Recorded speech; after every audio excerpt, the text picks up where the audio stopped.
Sejam bem-vindos ao nosso podcast Educa na Mente. Bom, hoje vamos trazer um assunto essencial para a educação, que é o behaviorismo, e a gente vai entender um pouco sobre o ensino, o aprendizado, e vamos ver como essa abordagem influenciou nas práticas pedagógicas e o que podemos aprender com ela.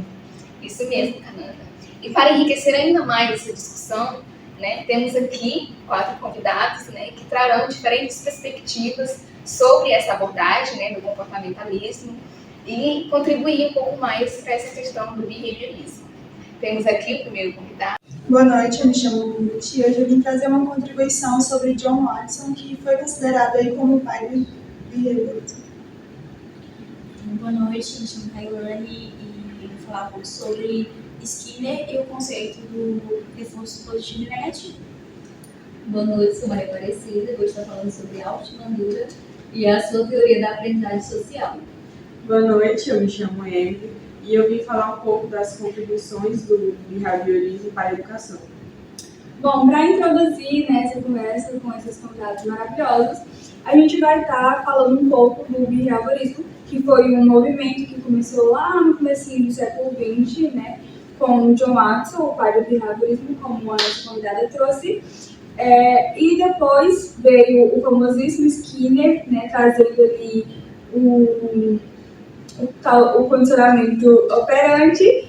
E aí a gente vê que esse movimento foi levado para as escolas e tivemos um ensinamento por comportamentos, onde a gente vê que com reforços positivos, com reforços negativos, que vamos ser trazidos mais para frente na nossa conversa, e aí ele influenciou bastante na educação.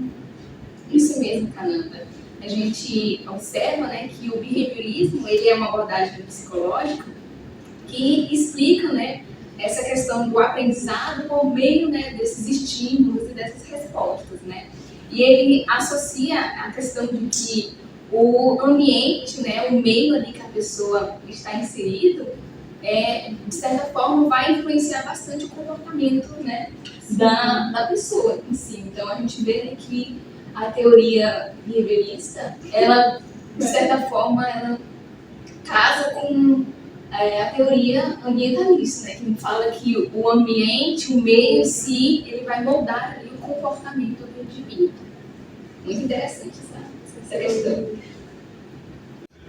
O John Watson ele é um psicólogo norte-americano e ele foi considerado o pai do behaviorismo, que é uma das principais correntes da psicologia. Ele revolucionou a área da psicologia com essa teoria de que a psicologia ela deveria focar apenas no comportamento do ser humano, no comportamento observável e mensurável, e deixar de lado os processos mais internos, os mentais, processos mentais, sentimentais, os pensamentos, por serem objetivos, por serem subjetivos, na verdade, e por serem muito difíceis de serem estudados. E aí ele tem algumas ideias, que ele trata aí como as principais ideias do behaviorismo. A primeira delas é o comportamento como objeto de estudo, que ele acredita que o comportamento ele podia ser estudado de uma forma objetiva, da mesma maneira que as ciências naturais, a física e a química. E a outra ideia dele é o ambiente de aprendizado, que ele defendia que todo comportamento ele é aprendido a partir do ambiente que o ser humano ali está inserido, por meio de estímulos, por meio de respostas, E ele diz que o ser humano ele nasce como uma tábua rasa, ou seja, uma folha em branco. Uma outra ideia que ele trata também é sobre o condicionamento. Essa ideia do condicionamento ele se inspira muito em Pavlov, que ele acredita que o comportamento ele pode ser condicionado. Ele demonstrou isso num famoso experimento que ele fez com um pequeno Albert, que ele condicionou uma criança por meio de um rato branco, fazendo com que a criança acreditasse que o rato ele tem ele tinha um som muito alto, muito assustador, e aí fez com que essa criança tivesse medo, né? Criasse medo desse rato, criando algo na criança que não existe, né? O som de um rato como algo assustador. Outra ideia que ele traz também é sobre a rejeição da introspecção, né? Que ele rejeita os métodos que envolvam a introspecção, ou seja, a autoanálise, pois ele diz que não eram verificáveis, né, essas ideias deles. Ele queria que a psicologia ela fosse tão objetiva como a física, como a química, né?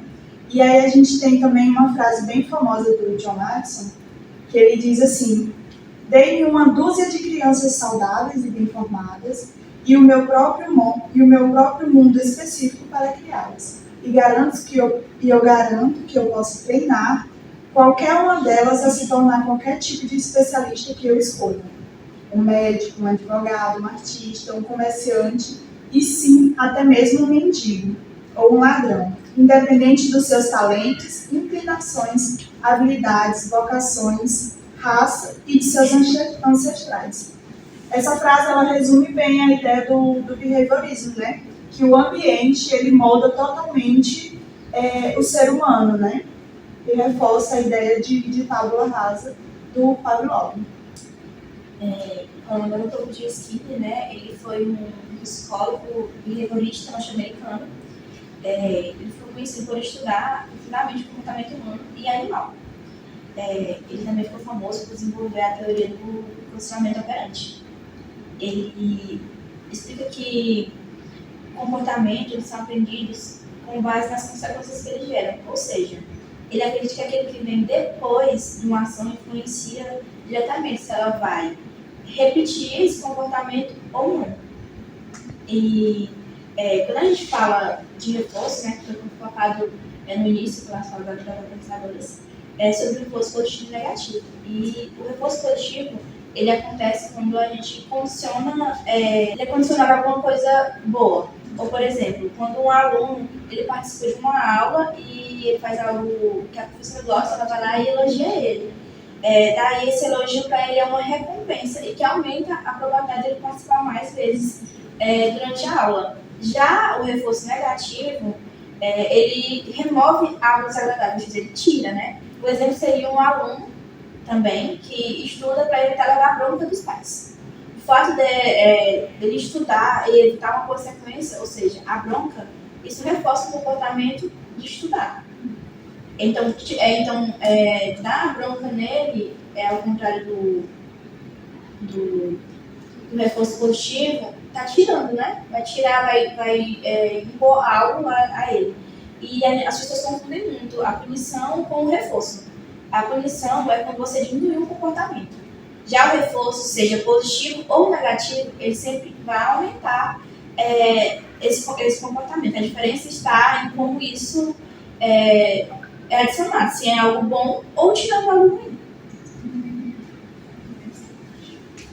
E eu vou estar falando aqui sobre Alt Bandura, né? Ele foi um psicólogo canadense muito influente no século XXI. Atuou principalmente na área da psicologia social e cognitiva. E quando o assunto é educação, né, Bandura trouxe uma contribuição essencial. Ele mostrou que o ambiente, o comportamento e os processos cognitivos estão todos interligados no processo de aprendizagem. E a grande sacada de Bandura foi a teoria da aprendizagem social, né? Que, segundo ele, a gente aprende vendo, ouvindo e observando o comportamento das pessoas ao nosso redor. E isso vale para tudo, né? Para falar, se comportar e até reagir em uma situação de estresse. E eu vou falar aqui como funciona essa teoria, né? Bandura disse que para a gente aprender por observação, 4 coisas precisam acontecer. Primeiro, a atenção, você precisa estar ligado no que está vendo. Aí depois vem a retenção, ou seja, guardar aquela informação. E em seguida a reprodução, conseguir repetir o que viu. E por fim a motivação, tem que ter um motivo, né? Para você querer imitar aquilo. E um experimento famoso de Bandura foi o chamado boneco bobo. Crianças assistiam adultos sendo agressivos com boneco inflável, né? E depois essas crianças, elas repetiam esse comportamento violento. Aí, ou seja, né, eles aprenderam a ser agressivos só observando. E o impacto, né, dessa teoria é que ela mudou a forma como a gente vê educação, mídia e comportamento. Por exemplo, crianças que consomem muita violência na TV podem acabar reproduzindo isso no dia a dia. Ou seja, o ambiente e os exemplos importam muito. E para finalizar, né, Bandura nos mostrou que aprendemos com o que vemos e que nossos modelos, sejam pais, professores ou influenciadores, têm um papel importantíssimo no nosso desenvolvimento.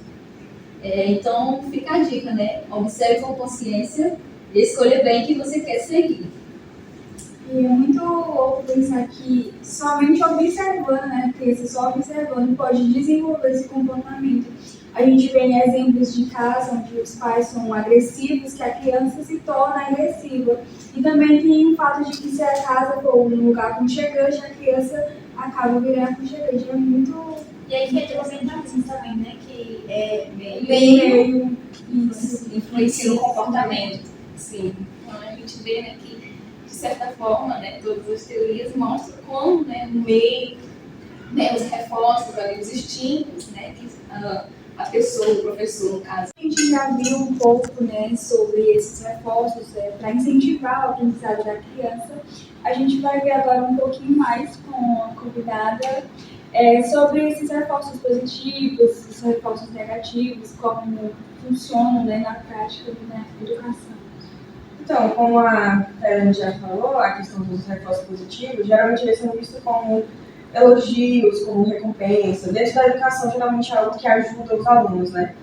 O que acontece dentro do reforço positivo? Quando a gente fala na verdade, do reforço negativo, quando a gente fala em reforço negativo, as pessoas tendem a confundir com uma punição. E não é bem o que acontece, a punição é bem diferente do reforço negativo. O reforço negativo, você basicamente remove algo para você condicionar o comportamento da criança.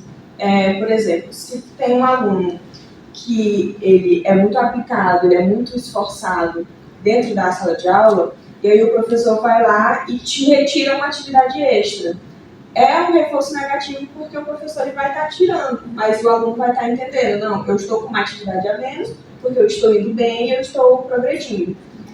E aí, essa retirada, ela funciona como um estímulo positivo, porque vai incentivar o bom desempenho do aluno. Em alguns casos, o que acontece? O que a gente vê como um estímulo positivo pode não ser para quem está sendo aplicado. Por exemplo, eu posso observar e falar, eu vou fazer essa retirada porque vai ser um estímulo positivo, mas o aluno vai enxergar aquilo como um estímulo negativo. E eu posso acabar fazendo aí uma situação contrária ao que eu quero. Eu posso mudar o condicionamento por conta disso. Muito interessante. E nessa questão também da teoria de Skinner, né, ele traz também essa questão do ensino, do desenvolvimento programado, né, que é a questão onde que o aluno ele desenvolve, né, de acordo com o seu ritmo. Ele vai se desenvolvendo de acordo com o seu ritmo. Inclusive, ele até fez uma máquina de ensinar, que era um dispositivo baseado em um reforço imediato, para ajudar os alunos a aprender realmente esse negócio do próprio ritmo, como você falou. Muito interessante. Hoje em dia a gente vê essa ideia muito presente nas plataformas digitais, né? Também metodologias adaptáveis. E os professores, né, podem modelar o comportamento dos alunos, né, por meio de exemplos. Sim, como por exemplo a prática da boa leitura, né? Pode influenciar diretamente no comportamento desse aluno. E a gente vê também que o behaviorismo, de certa forma, ele traz estratégias, né, que vão ajudar ali na questão da organização da sala de aula, né, de trazer disciplina para dentro da sala de aula, né, que é essa questão de que o professor ali, ele, de certa forma, ele vai controlar ali o comportamento que o aluno vai ter, né, dentro da sala de aula. Então a gente vê, né, que o behaviorismo ele pode ser também aplicado dentro da sala de aula. Os quadros de incentivo, né, funcionam como uma forma de mostrar na prática o que é um bom comportamento na sala, né? Por exemplo, quando o aluno ganha uma estrela por ajudar um colega, né? E os outros, eles observam isso, né? E pensam, opa, se eu fizer igual, né, eu posso ganhar também, né? E isso o Bandura vai chamar de aprendizagem vicária, que é aprender ao ver o outro ser recompensado, né? E além disso, o aluno começa a acreditar que é capaz. E isso Bandura dá o nome de autoeficácia, que é a confiança que ele pode conseguir, né? Que é a confiança de que ele pode conseguir também, né? E no fim das contas, os quadros de incentivo não só são enfeites, né? Eles são ferramentas de aprendizagem e motivação, bem alinhados com o que Bandura propôs. Bom, até agora a gente viu, né, como o behaviorismo tem ali suas contribuições, mas ele também recebe algumas críticas. Vocês, assim, que viram isso, quais são algumas dessas críticas que ele recebeu, assim, ao longo do tempo? Eu acho que uma crítica muito forte que ele recebe é a questão dele desconsiderar os fatores internos. A questão emocional, a criatividade, os sentimentos. Então, embora essa teoria ela tenha contribuições valiosas, quando você entra na questão de metas, de esforço, ela também tem críticas porque ela vai estar ignorando questões de pensamento, sentimento e a motivação dos alunos. E aí, acaba que tem alguns educadores, eles optam por integrar mais a questão do construtivismo, Piaget, ou então o socioconstrutivismo de Vygotsky, que aí essas teorias elas ajudam a entender o aluno de uma forma mais completa, considerando tudo, os estímulos externos e os estímulos internos. E aí eles também pensam bastante na questão dos processos mentais, processos que influenciam na aprendizagem. E acaba que o behaviorismo ele não tem essa questão, ele se torna um pouco limitado, porque ele vai estar ignorando um fator importante, porque às vezes o aluno ele não tem um bom desempenho por questões que afetam o emocional. Então, quando você ignora isso, você limita muito o que você está condicionando o aluno. E sempre é bom ter um equilíbrio. E aí muitos educadores optam por essa interação com outras teorias. Muito interessante isso. E eu gostaria de saber, né, como é que a gente pode aplicar esses princípios no nosso dia a dia da educação. Pode aplicar isso, né, com o uso de reforços positivos, estratégias gamificadas, ou seja, muitas estratégias, né, e com metodologias ativas, né.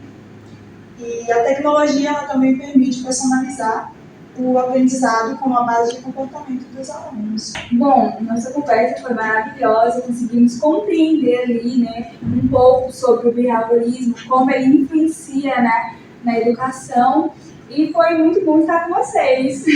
Foi ótimo. Quero agradecer, né, a cada um dos convidados, né, que de certa forma contribuíram bastante para que a gente pudesse entender um pouco mais, né, sobre essa ideia, né, do behaviorismo, né, do comportamentalismo, como, né, a gente pode ser condicionado, né, como o ambiente, de certa forma, ele influencia o nosso comportamento, né, e agradecer, né, principalmente a você, ouvinte, né, por ter ficado até o final, né, por ter participado dessa conversa junto conosco.